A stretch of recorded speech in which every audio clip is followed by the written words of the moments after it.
This is Steve Zeltzer with KPFA Workweek Radio on Pacifica Network, and I'm with Dr. George Wright. And Dr. Wright has been a longtime expert on class, politics, and racism in the sports world.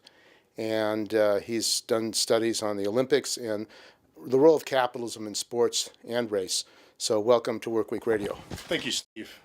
Now, George, why don't you talk about this recent incident? I mean, the Kaepernick situation, what happened with that, and the recent solidarity action by African American players and white players in the NFL, what that means. Yeah, Steve, that question is wide open. There's a lot of material to cover there. I think the first point this weekend, what we see with Kaepernick is the very, very early beginnings of it, but still only one or two or three or four to make, is that there is no separation between sport and politics, although the popular culture and certainly the corporate-owned media, and focusing more specifically on sports reporters, both print media as well as electronic media, are very reluctant and hesitant to make the connection. But if you look at the core of sports, and we'll focus specifically on the United States, sports is, and big sport is a business. And it's run by very, very wealthy capitalists. And the overall goal is to make profit. And the sport itself is a commodification of a game, and which the origins of that would be play. More specifically related to the NFL is a club, a very exclusive club. Currently, there are 32 franchises in the league. And Trump wasn't allowed to join the club. Yeah, Trump wasn't allowed to join the club. All of the owners are billionaires, multi-billionaires often. Jerry Jones is probably the most prominent member of that club. And they have, and they're all, to my knowledge, Republicans. I've never heard or seen an NFL owner voting for the Democratic Party. And what we know for a fact is many of them not only voted for the Republican candidate Trump in the last election, but they also supported his candidacy very strongly. Robert Kraft, in fact, the owner of the New England Patriots, actually gave Trump a Super Bowl ring last year after the Patriots had won the Super Bowl. Even more specifically, there is a clear nexus between the NFL and the Pentagon.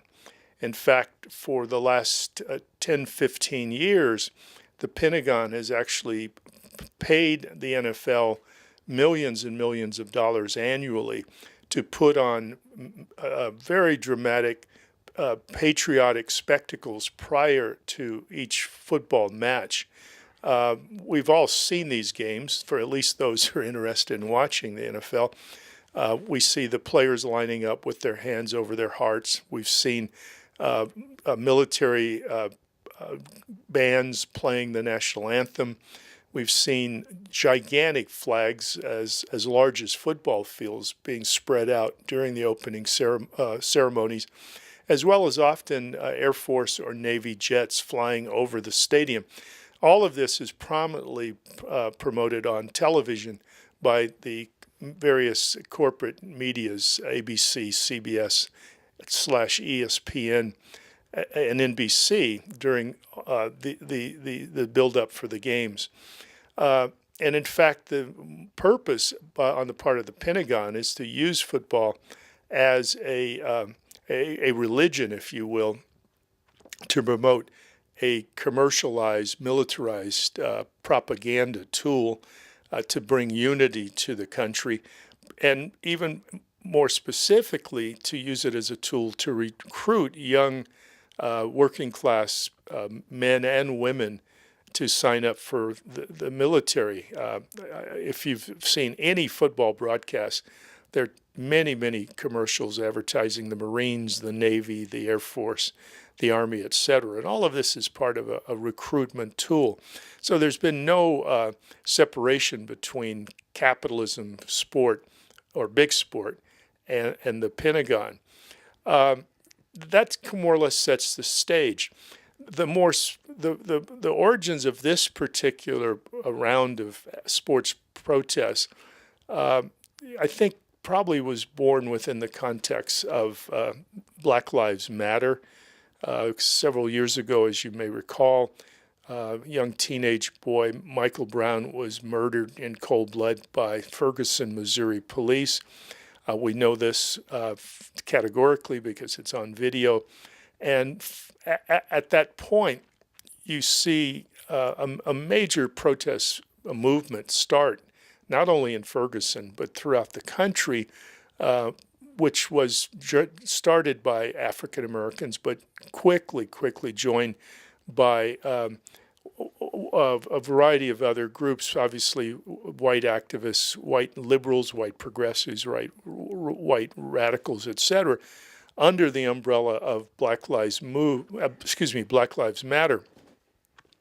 The protest was first aimed at getting justice for Michael Brown, but it also was about advertising the fact that young African Americans and Latino youth, mainly men or young boys, are killed by police on an average of one every 28 hours in our country. This is not new. Black people have been subject to wanton violence since the inception of the colonies, the American colonies, going all the way back to the early 17th century. But what makes this particular stage different is that rather than these murders occurring, they're now being videotaped because of the advent of cell phones, iPhones, et cetera, et cetera. So there's a growing canon or body of videos documenting these murders, videos that cannot be denied. At the same time, the police officers who are involved in these murders, almost to the man or woman, is given immunity and does not at all subject to any kind of punitive punishment for their acts, which also adds to the grievances of those opposed to this kind of violence. The next chapter in this story is that as this movement spread throughout the country in 2014, 2015, 2016, a young African-American man by the name of Colin Kaepernick, a man who is biracial but sees himself as African-American, adopted by white parents in a small town outside of Modesto, California in the San Joaquin Valley, was playing quarterback for the San Francisco 49ers. And a quarterback of great talent, in fact, led the 49ers to 3 NFC conference championships and also into a Super Bowl game. And the 49ers actually came within a drop pass of winning the Super Bowl, led by Colin Kaepernick. Kaepernick, for a couple years, was fairly silent about not only social issues and concerns, but also about his person, who he was, and how he communicated with his colleagues. But last year, during the football season 2016, Kaepernick, playing for the 49ers, had been sensitized to what was happening. He educated himself to understand the history of police brutality in this country. And also, he became increasingly more active in various groups that were protesting police brutality. And he decided he had to take a position, a moral principle position, recognizing his stature and position in not only the football, but in the popular culture as well. And so he elected during last year's football season to kneel on one knee during the national anthem. This struck quite a chord, a dissonant chord throughout the culture. Obviously, many spectators in these stadiums where Kaepernick played booed him vigorously. The ownership of football teams were highly critical of Kaepernick, et cetera. So he really faced a kind of a lone struggle, but a struggle that inspired large numbers of progressive thinking people in this country, many who had no interest in football at all. And he became a hero because he was risking his career to make a position, a very visible position against police brutality. So I think that's the beginning of the movement, Steve. Now, what is also very important is that there's a lot of details to why Kaepernick left the 49ers, and he was also prepared to be a free agent during the summer of 2017, the spring and summer of 2017. But very interestingly, and not surprisingly, Kaepernick, who clearly is one of the top 10 to 15 quarterbacks in the NFL, was not hired by any NFL franchise. As many people have pointed out, there's some 32 teams, which means that each team carries 2 quarterbacks. So there's some 64 quarterbacks, and many teams actually carry a third quarterback, which would make it about 96 positions available. And being one of the top 15 quarterbacks, he was not hired by any team. That obviously graded many of the football players in the National Football League, who are organized in a union that is a fairly strong union as well. And so I think that sets the stage for what we saw over the weekend of September 22nd, 3rd, 4th, and 5th. The players, although they're making good money at that stature, national stature, are under very strict rules by the owners and threats of intimidation, that if they say something publicly that challenges Trump, for example, they're going to have ramifications. They'll lose sponsorship, and so they're under considerable threat to go along with really what the management wants. Actually, that question is very good because there's so many ways to address it. One is athletes, professional athletes, over the last 30 years, because of television money coming into professional sport, which is the major source of the profit that both in NBA, NFL, as well as Major League Baseball teams earned the bulk of their profits. Players and also rights that the players were able to fight for, i.e. free agency in their leagues. The salaries of professional football players over the last 40 years have accelerated dramatically. When I was a youth watching NFL football in the 1950s, early 60s, an average player probably made about $6,000 a year. They were off for 6 months out of the year, and they had to get a part-time job to work as in construction or running a gas station, sell insurance or whatever. Over the last 40 years, that situation has changed dramatically to where most players in the NFL earn probably around $500,000 to $2 million a year, depending on whether you're a rookie, the talent level, how many years of service, etc. Some players are earning upwards of $6, $7, $8, $9, $10 million a year. If you're a quarterback, you're going to be making easily $10 million. And some quarterbacks, like Tom Brady and even the Oakland Raiders quarterback, make maybe $20 million a year.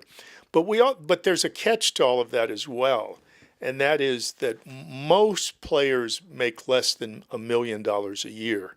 We're talking about the more talented players in key positions on the field, receivers, running backs, a quarterback, obviously, left tackle, offensive tackles, and also linebackers. Other players are going to be making much less money.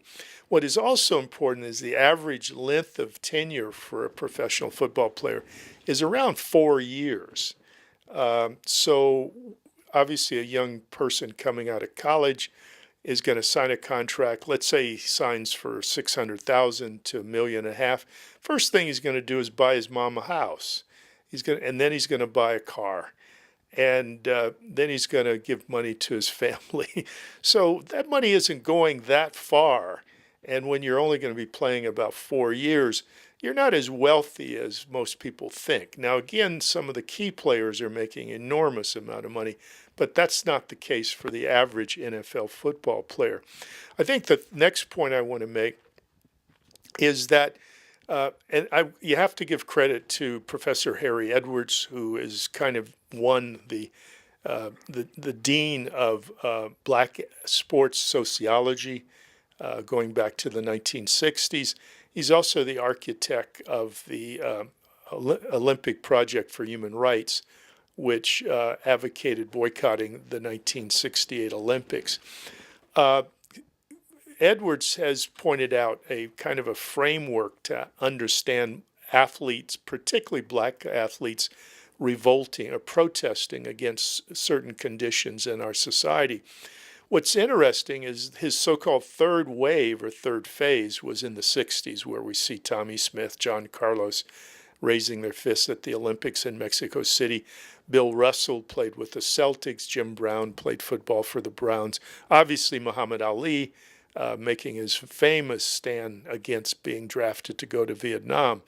But as athletes have earned more and more money over the last 30 years or so, the militancy of athletes has basically declined to almost zero. Now, what activism they were involved in generally is locally sanctioned charity work, working with young people in a variety of different capacities, but not overtly challenging the power structure, the status quo, and the system as a whole.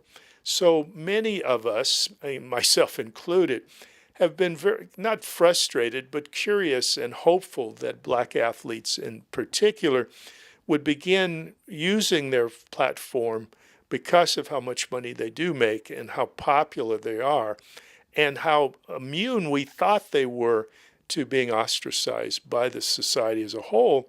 When were they going to wake up? And what we see, combined with Make America Great Again, capitalism has to be great as it was supposedly in the past, and that the kind of open racist bullying of the Trump and his supporters, attacking African Americans. He was involved in putting newspaper ads saying that 4 youth in New York City should be electrocuted for an alleged crime against a woman that didn't take place. I mean, there's kind of an overt, let it all hang out, racist assault on Latinos, African Americans, Asians, and that has created a very angry population, combined with the brutality, the murders, the violations, open violations of democratic rights of African Americans, where African American parents are afraid that their kids will get killed when they go outside. I mean, that there's a real terror in the African American community that once you take off your uniform, or a newscaster said, once I go outside, I'm just one of the people. Yeah, I mean, that happened about a month and a half ago when Michael Bennett, one of the great players that plays with the Seattle Seahawks, when he was in Las Vegas. He was stopped by police and a gun was he was forced to lie down and a gun was pointed to his head. And here's a guy that makes, at least several $1,000,000 a year and is a very, very popular and outstanding football player. So just because you play sports as a black person, you're not immune from the kind of institutional racism that exists in our society. I think what's interesting about the story that we're telling is that up until last week, there were only a few athletes in the NFL that were actually, as they say, taking a knee during the national anthem. Estimates I've read is no more than 20 were doing this. Now, there were some of their teammates holding their shoulder while they were doing that, etc. But it was not a widespread protest. It was only until Trump made his comments in Huntsville, Alabama last Friday that we see this enormous explosion by athletes and others in protest of what Trump said. Now, what that also tells us, first of all, that even if athletes were not involved in direct protests prior to last weekend, they were very aware, owing to their own personal experiences. They were aware of the experiences of family members, relatives, also friends and people they grew up with in the respective communities. Because we also have to take note that 75% of the players in the NFL are African American, and many of them come from underserved communities in urban areas throughout the United States. So they were aware of the problems. The point was, what should they do? They probably elected to continue educating themselves, doing charity work, and playing football. But Trump went on his tirade last Friday, and I think everybody that's listening to this probably knows what he said. At the core, he was hypercritical of people kneeling during the national anthem. It was unpatriotic. And he said that he would really love it if the owners would fire the sons of a bitches. And then he yelled, fired. And then he said, you're fired. And that was like throwing red meat to the audience that he was speaking to. But it was specifically calling these players SOBs that really opened the floodgates for the kind of protests that we saw on Sunday last and also Monday night as well. Now, what was the protest about? To just describe it, if people haven't seen it, is 32 franchises. Each franchise, the predominant members of the team are African American. There are a number of white athletes as well. Teams are unique. I've been on teams as a youth, football and specifically track and field and cross country teams. And no matter how divergent the people on the team are, I remember when I ran cross country at a predominantly white high school in 59, 60, 61. On our varsity cross country team, we had 7 athletes. We had a white guy, George Henry. We had a Mexican guy, George Hernandez, and had me, a black guy, George Wright, among others. And race had nothing to do with what we did because we were there to enjoy our competition and compete and try to do the best for our team. So a team, regardless of the diversity of the team, a team is centered around solidarity, unity, and in this instance, brotherhood. Certainly women in the WNBA feel the same way, of course. And when Trump called all of them, meaning those who are protesting against racial injustice and police brutality, that caused a moment on Saturday where all the players on each respective team got together to discuss what were they going to do to show solidarity with the protests against police brutality, give solidarity to Kaepernick, but also to protest the horrific language that Trump made against the players. What was very, very interesting from my vantage point was that each team did different kinds of things, but at the core was the idea of unity. Even if black or white players did not kneel during the national anthem prior to the game, they either stood holding each other's shoulder in support or crossed their arms together. Also, what was fascinating was a number of owners, these Republican pro-Trump owners, were forced to make a decision as to whether they were going to continue supporting Trump in this instance or support their team. And they had no choice. This is not my quote. I'm taking it from somebody I heard, but somebody I saw on Amy Goodman's show the other day said that Trump threw the owners under the bus, and which is kind of the MO of Trump related to anyone around him. But they too had to stand in solidarity because they could not, as owners of teams that are involved in competition, could not allow divisions within their team, and certainly divisions between ownership, management, and the team itself. And so the owners were forced to give support and solidarity with the players. Now, each owner did not necessarily change their political stripe and orientation, but in this instance, they had no choice but to support the players.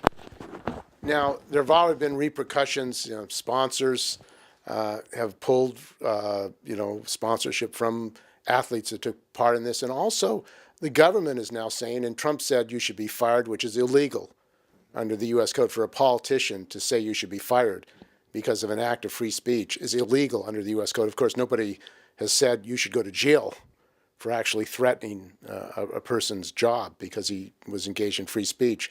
But in addition to that, the government is now saying, Trump and Attorney General Sessions, that there should be laws or policies to prevent them from doing this kind of thing, that they should be required as part of their employment to salute the flag and support patriotism. And the effort, obviously, is to say that we're going to make sure that you go along with this if you want to continue to play. Yeah, well, where do you start? As a budding historian, I like to use American history as a way to start commenting on that point, Steve. It seems to me that throughout the history of the United States, during periods of internal crisis of capitalism and or crisis of imperialism, the United States government and its political establishment, as well as it accompanying media, depending on what historical moment you're talking about, begins to carry out policies of repression, demonization, repression, etc. I mean, there are a number of different major moments when this occurred. We can go back to 1798, when Adams passed the various Alien Sedition Acts aimed at purging pro-Jeffersonian voters who tended to be French speakers out of the country. After World War I, we see the Palmer raids on the part of the FBI. We see Eugene V. Debs thrown into prison. We see the passage of the Espionage Act, et cetera, et cetera. After World War II, when we see the government and corporations and the media walking hand in hand, begin to promote an anti-communist hysteria in the United States. Union officials, the AFL-CIO. Yeah, and unions as well, obviously, yes. And we see for 6 or 7 years a massive purging and demonization and imprisonment of citizens, who just simply question, the direction of domestic policy or foreign policy. Some of them were members of the Communist Party, but many of them weren't. We see in the late 60s, we see the FBI's COINTEL program, which was massive repression against political leaders, particularly African Americans and members of the anti-Vietnam movement, et cetera, et cetera. Since 9/11, what we've seen is an acceleration of that kind of repression and police state structures. The Patriot Act was passed, the development of Homeland Security. And at the core of what Colin Kaepernick and the Black Lives Matter movement was based on was the militarization of the police on the part of George Bush, Obama, as well as Trump, which armed police with war equipment from Afghanistan or Iraq, tanks and SWAT uniforms and powerful automatic weapons, et cetera, et cetera. And so a certain climate has accelerated in our society. The root causes of this, I think, is the combined crisis of U.S. capitalism. The U.S. capitalism is being threatened, quote unquote, by the rise of China and Russia, and the increasing cooperation between China and Russia as dual powers within the Eurasian landmass is a major threat to not only business, but it's a threat to U.S. hegemony as well. And as the historical processes are accelerating, I like to consider the geopolitics in terms of the geological concept of plate tectonics, where we're seeing the acceleration of shifts within the global world order that was put into place after World War II by the United States. And the U.S. is losing status rapidly in the culture, and the only power that it has is militarist power, although we see that it can't win wars either. But it can sure wreak damage and intimidate political leaders around the world. To justify that, it has to have a set of enemies. Currently, it's Russia and North Korea and Venezuela and Iran, etc. Whether these are real threats or not is open for discussion. But it's a way of mobilizing the public to support this militarized project. The Pentagon paying the NFL for this contrived patriotism is another way of mobilizing the masses, if you will, to support this. Now, Trump is not the beginnings of, the imperialist project, militarized project. It's been going on since Reagan. It's gone on in different stages. Obviously, George W. Bush, after 9/11, accelerated by Obama. And one of the curious things is we see liberals, Democrats, and others criticizing Trump's comments at the UN. But if you look at what Obama said in his UN speeches during the first year of his administration and his last year, almost verbatim, the language is exactly the same. Comments about North Korea, comments about Russia, etc. So what we've seen is an intensification of the struggle, and Trump, for a variety of reasons, which I'd like to get into, chose to go after the NFL, those protesting police brutality as unpatriotic. And obviously the arena, pardon the pun, are athletes in the NFL and also the NBA, etc. Well, this effort to whip up an attack on mainly African-American athletes, accusing them of being unpatriotic, that they're against America, that they refuse to do the national anthem, is an attack on America. And the rise of resegregation, through charter schools, privatization in education, the whole-scale repression of democratic rights, the African American Latino community. Is this going to lead to an explosion, and is this going to lead to a backlash? Now, Trump says that he's been successful in this. He thinks things are good, and he's rallying the troops. But the reality is the African American community, the Latino community, the Asian community, all these communities, Native American communities, they have some force if they come together. Isn't he actually rallying people against his policies and creating, along with the working class, a great anger? And that is the other question, and that is, what are the unions doing about these attacks on African Americans, minorities, and democratic rights? Yeah, again, another wide open question with all kinds of responses possible. We could argue at this point that Trump's comments about the football players on Friday did backfire, and we see enormous amount of unity. The question is, where does that go? And that's the fundamental question I can't answer at this particular point.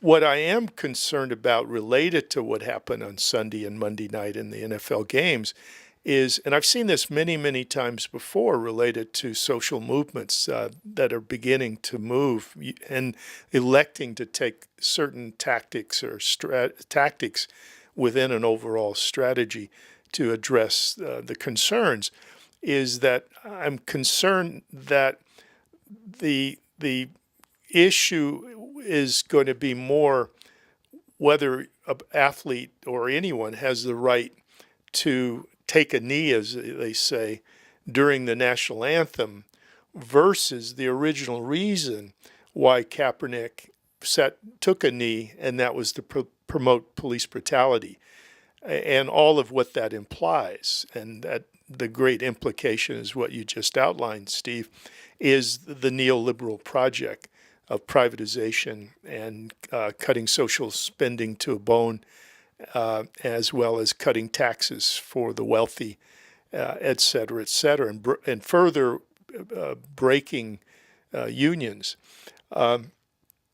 We can't take our eye off of that point, but at the current moment, the issue is, do players have the right to protest? Now, the second point I guess I can make is that whenever there is a crisis like this, the system has the ability to take advantage of it to intensify the propaganda against civil rights and civil liberties, as well as to introduce programs and act and policies that take away more and more civil liberties and civil rights. That's the thing that all of us in this movement, in and around this particular issue, have to be very cognizant of. We can't be caught up in the struggle over we have a right to protest in this way and ignore the causes of the crisis. Well, the issue, the primary issue of the Democratic Party seems to be that the Russians and Putin have stolen the election, that they've used Facebook to prevent the American people from electing Hillary Clinton, and that's the major issue for the American people. And this anti-Russian hysteria, which has been unleashed by the Democratic Party, Nancy Pelosi, the leaders of the Democratic, including Bernie Sanders, who's gone along with this. What is the purpose of that? Well, with my last answer, I forgot to mention the Democrats and the liberal Democrats. One of the things I think is very important is we're focusing on Trump, and justifiably so, but we have to remember that the Democrats are as responsible for the world we live in today as any as any Republican administration and politicians. In fact, I think we could build a case that's pretty easy that it was Bill Clinton and it was Obama that has accelerated the contradictions that we're facing: neoliberalism, global preemptive imperialist aggression, et cetera, et cetera. All we have to do is look at Bill Clinton's domestic policies of so-called welfare reform and the like.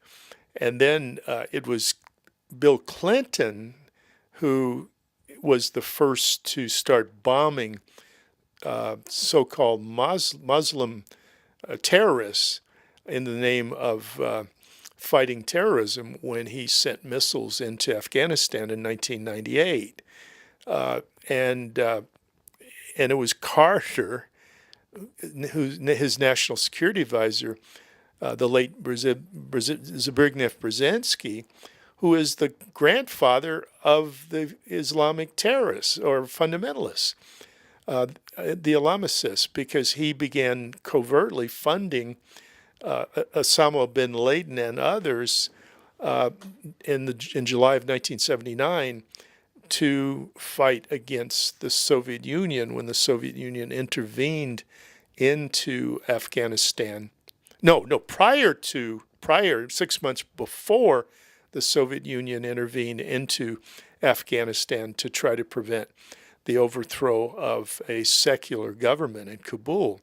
And so we can't forget, and certainly Hillary Clinton is responsible for the debacle in Libya, which is directly tied to the destabilization and the proxy war in Syria, which is directly tied to the hundreds and hundreds of thousands of immigrants who have fled from North Africa and Syria into Europe. So we can't just look at Trump. We have to look at the system and the systematic process that's underway that, for the want of a concept concept, is bipartisan, to say the least. Related to the role of unions, my reading of unions, they're wedded to the Democratic Party. They go out of their way to prevent the education of their workers and about, for example, privatization. They are in bed with the privatization of education and the acceleration of neoliberalism, and certainly supportive of militarization and imperialism, partly because, quote, it creates jobs, Well, one of the things going on at the same time that this conflict is taking place with the players and against these racist attacks is the report on the Vietnam War and the series that Ken Burns has done. And of course, the Burns series talks about Vietnam as some kind of isolated incident or accident in imperialist adventures since 1898, when they invaded the Philippines, Cuba, Puerto Rico, which is still a colony of the United States, and facing disastrous conditions, which apparently Trump is more worried about the bondholders in Puerto Rico than the actual survival conditions. But one of the things in the Vietnam War that Burns did bring out is that the workers in the war, the GIs, the grunts, started to frag their officers. And many of the workers who did that, the GIs, were African American. And one of the reasons he points out is because their officers were racist. So this led to rebellion in the U.S. military. And that's one of the reasons they had to withdraw. And this effort to attack African Americans by the Trump administration, it's creating, in the face of let's have patriotism, when people's survival is at stake. Their income is going down, they're under repressive conditions, they're not able to have a future. Isn't this going to lead to an explosive situation? And this is kind of not just about sports, not just about free speech, but a question of the system that we have in this country. Yeah, I concur strongly. This is kind of facetious on my part, but I was thinking the other day that Marx assumed that the revolution was going to be brought about by the working class. If you look at what's going on the last week or so, maybe it's going to be football players. They're going to be at the front of the revolution. But again, you can't, even though the terrain for the current issues is the athletic field, that you can't separate the football players and the NFL, for that matter, from American culture, because the individual players, and we'll focus specifically on African American players, they're not representing themselves alone. They're representing the masses of African Americans and other oppressed groups and minorities in this country who are subject to neoliberalism and police brutality, etc. So we have to realize that this response is part of a much bigger constituency or base for social change. And I think what's really important, the players themselves know this, because when you read comments that they make, is they acknowledge that they recognize, because of their quote-unquote privileged position, they have the ability to do this, but they're doing it because others don't have the voice to do it. And I think that's very important. This also goes back to, well, as a footnote to that, I want to say is that African Americans have always been the whipping post for raising up white racism, white chauvinism, white supremacy within any particular period of crisis historically in this country. So this is nothing new. It's just the time, the historical moment we're living in. The other thing I think what's important about what Trump is doing or did this weekend is examining what were his motives. Why did he say what he said? I personally think there's maybe 4 or 5 things we could examine, and I think the listeners themselves should, or viewers themselves should kind of draw what of these elements they think is close to reality. The most obvious is one, his personality demanded this. I mean, he's obviously getting attention, which is his MO, his personality MO. Now, why that's the case, it's not, this moment is not, I don't have the means to examine that, but there's a lot of articles, a lot of assessments. I think everybody has their own opinion. A second reason is highly personal on his part, because he's been snubbed by the NFL itself, because in the early 1980s, he organized a rival professional football league called the USFL, the United States Football League. And he owned one of the franchises in that league, and that was the New York Generals. And what the USFL began to do was to raid legitimate NFL teams of some of their high-paid players, as well as compete for prime. That sounds like meat, but in some ways that's how they look at it. Some of the more outstanding college players coming out of college. And the motive of Trump was very obvious, and that was to develop a rival competitive league to force a merger with the NFL. Now, this wasn't unprecedented, because in 1960, a group of Sunbelt owners, the Hunt family, the Murchison family, and others, Barron Hilton, started a parallel league to the NFL called the American Football League, and did exactly what the USFL was trying to do, to raid the teams of their star players.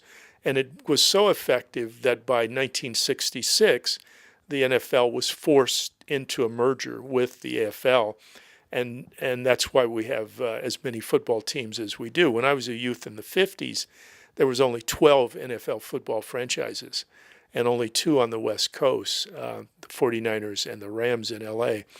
And so that was what his motive was. But he was obviously snubbed by the NFL. He went to court, sued the NFL. The court ruled that the NFL was a monopoly and was impeding trade, but only awarded Trump a $3 award, okay? And so having a view on Trump's personality, that didn't rub him well. So he's been against the NFL for personal reasons for many years. Also in 2013, he tried to purchase the Buffalo Bills, NFL franchise, and offered around $1 billion, but he was outbid, and so he lost that battle to join the NFL. Personally, I think the NFL did not want him because he is an outlier to the ruling class, and that's a long story we can get into. Although Trump himself has said he's glad he wasn't able to purchase the Bills because he wouldn't have been able to run for the presidency. A third reason is the Trump strategy is to create a dictatorship above the political system by mobilizing a mass of disaffected, alienated people.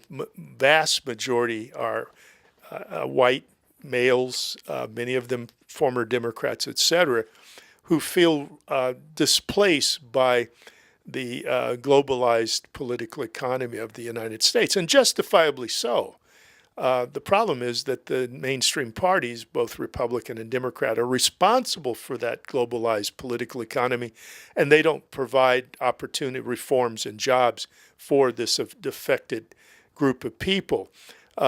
Here again, I blame the Democrats equally and perhaps even more significantly for that. Therefore, Trump has, and the Democrats, I mean, the Republicans have used this since Nixon's Southern strategy in 1968. Reagan did it in 80 with the so-called Reagan Democrats, et cetera, et cetera. Trump was able to effectively mobilize this core base to support him. And he knows that if he provides red meat to them, that they will support him. He also would like the police and the military to be part of that coalition, to be used as a counterweight and a watchdog, but a militant group to defend Trump's interests, political interests, etc. I think along with that line, the speech that he gave in Huntsville was a way of distracting that constituency from his so-called bipartisan arrangements that he'd made with the Democrats, specifically around the DREAM Act and one other piece of legislation, as well as the defeat that the Republicans and Trump was a defeat that was occurring related to hopefully the final attempt to gut the Affordable Care Act as well as Medicaid, which I think will culminate this week. And then I think a fourth reason in all of this was to distract the public from qualitatively more serious issues, and that's the crisis with North Korea. His is promoting the militarization in Syria, hostilities towards Iran, etc., and also to ignore the devastation that has rocked U.S. Virgin Islands, as well as the horrific situation in Puerto Rico. And we can see that when Trump tweets in the last day or two, the situation is really bad, but they've got to pay their debt to the bankers.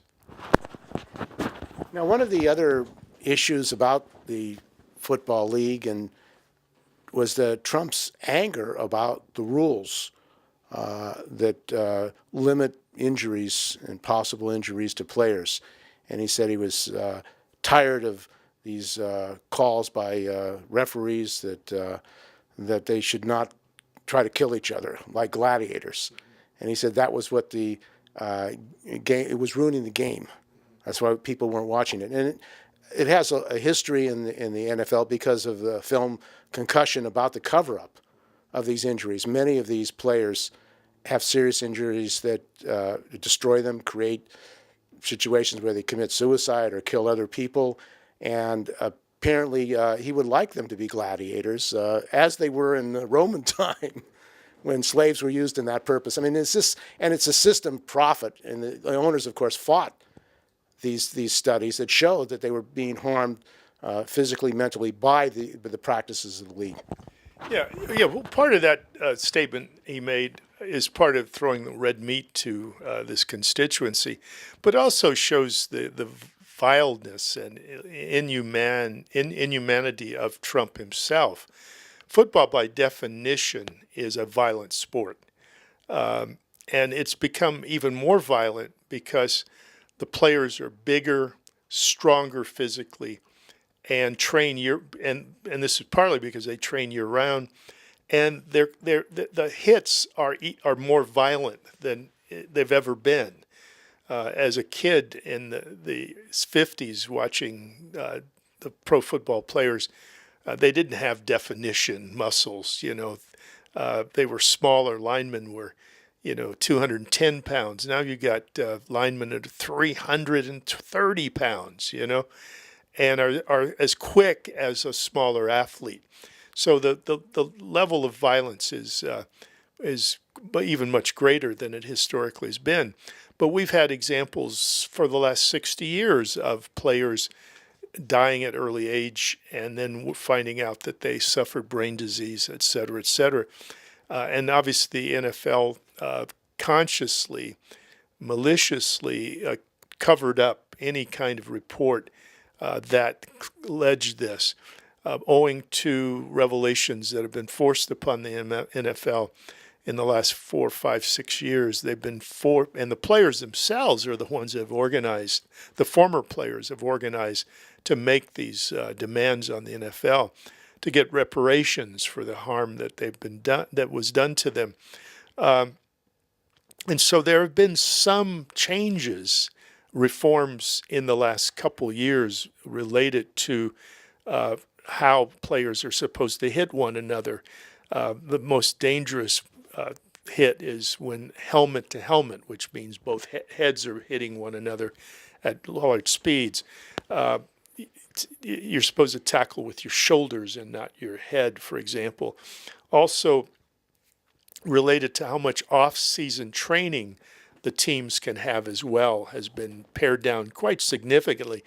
To some argue that that's been a detriment, not necessarily related to physical capabilities, but the time that is spent in the headquarters studying ideas about how the plays, et cetera, et cetera. But that's open for discussion. And Trump, again, for a variety of reasons, staked a position out, critical of the NFL, and just they need to be continued to be criticized. But at the same time, these reforms are important. I'm of a like mind to believe that football as we know it, owing to the violence and the dangers involved, may not be around in the form it is today 25, 30, 40 years in the future, if we have a future.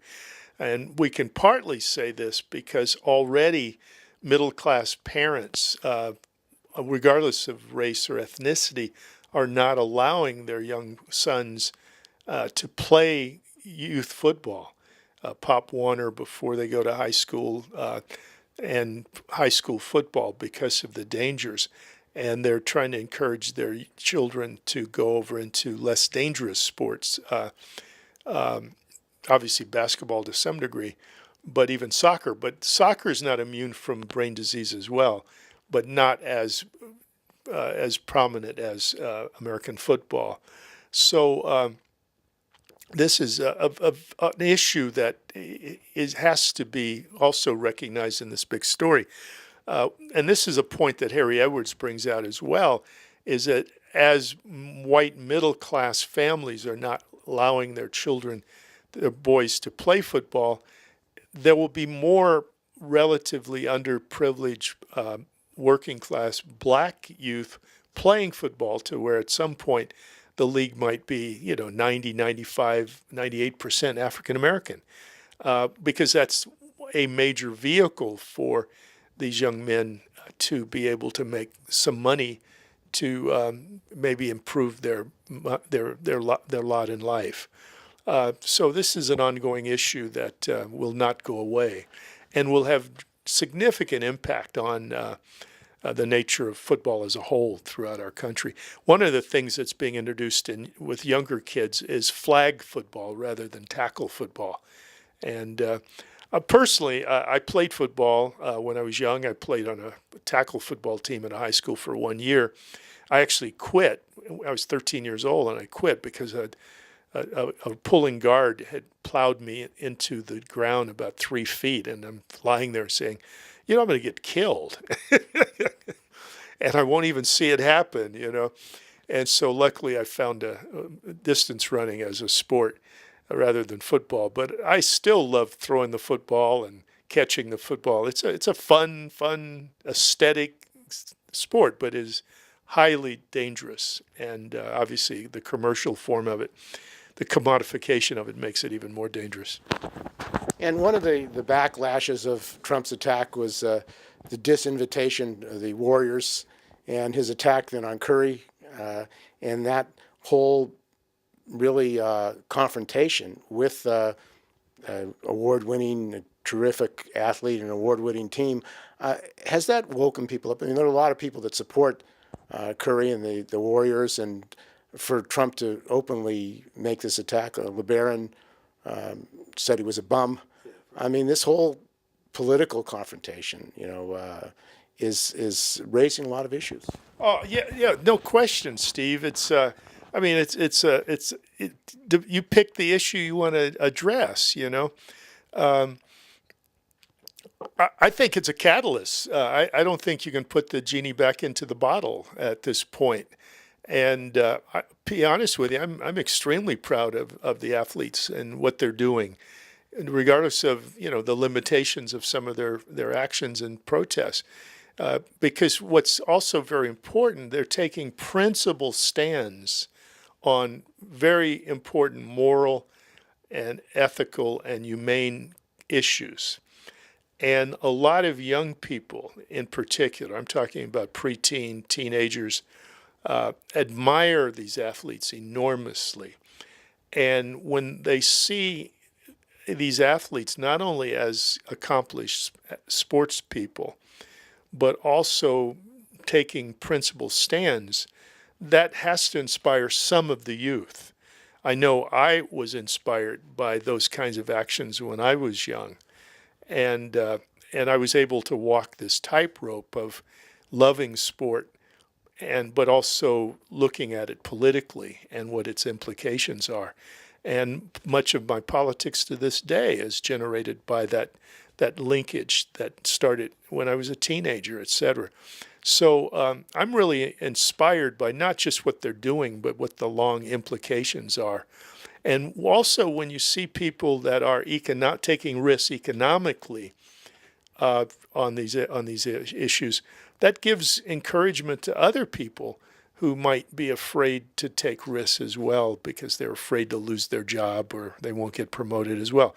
Now, I don't think there's going to be a blanket response, but my understanding of social movements, you don't need a lot of people. And if you get the right people, you can do a lot of change, So I look at it very, very positive. Specifically related to Stephen Curry and the Warriors, even though money is big in sport, I also believe in high sport, something conceived by a Sports Illustrated writer by the name of Bill Gilbert, meaning to see genius. And when we watch the Warriors and we're watching Curry and Durant, we're seeing genius. I personally think if there could be a big dinner table and Curry, Einstein, Michelangelo, John Coltrane, they could all sit down at a table and they would have a lot in common, okay, related to what it takes to be a genius in whatever field they have. I strongly believe that. And to have somebody like Curry to make these statements, again, is important, not just for the statements themselves, but the impact it has on people. And the contradictions. I mean, you can be a conservative person, I guess, and love the Warriors and Curry. And when he makes these statements, you're going to have to wrestle with your mind and try to, am I going to hate Curry or am I going to listen to what he has to say? And so a lot of things are happening because of this. Okay, I want to thank you for joining us on Workweek Radio.